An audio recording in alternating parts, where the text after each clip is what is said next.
কালকে কোনো ভিডিও ছাড়তে পারছি না, আমার ছেলেটা জ্বর হয়ে গেছে আর লাগে কিছু বানাইছিও না আমি। আজকে আমার ছেলে হইলো যে খিচুড়ি খাইতে, আমি এটা খিচুড়ির ভিডিও মা মা কিন্তু কিছু করলাই না, আজকে খিচুড়ির ভিডিওটা হমসম বানাও। তো এখানে আমি কুকার রয়েছি, কুকারের মধ্যে আমি কিতা ডাল দিলাম, এখানে মসুরি ডাল আর এখানে একটু অরল ডাল আর দুটো ডাল মিলে মিক্স করিয়ে দিব আমি। আর এখানে রয়েছি চাউল আর একটু চানা রাখছি সিদ্ধ করিয়ে, চানাটাও দিব। চানাটা একটু সিদ্ধ করলেছি, কারণ সিদ্ধ না করলে চানাটা একটু কালো কালো হয়ে যাব চেহারাটা খিচুড়ির, এর লাগে। আর এখানে কি রয়েছি, এখানে রইলাম আলু, কাঁচা লঙ্কা, লবণ, মরিচের গুঁড়া, একটু ধনিয়া পাউডার আর হলুদের গুঁড়া। অনেকগুলো আমি সব একসঙ্গে কুকারে ডালবো।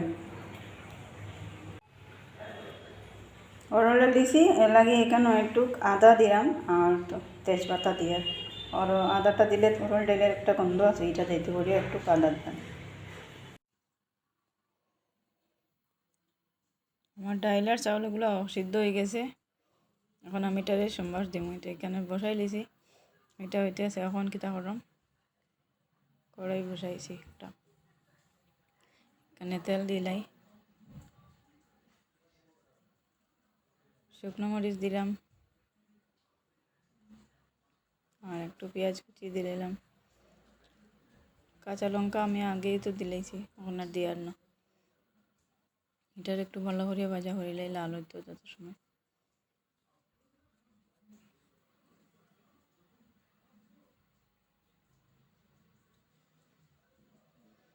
একটু চিনি দিয়ে দিলাম খিচুড়িটার মধ্যে, অল্প দিছে, বেশি না।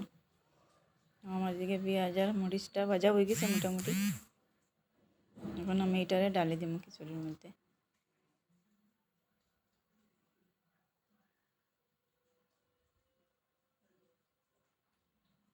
আমার খিচুড়ি তো হয়ে গেছে রেডি।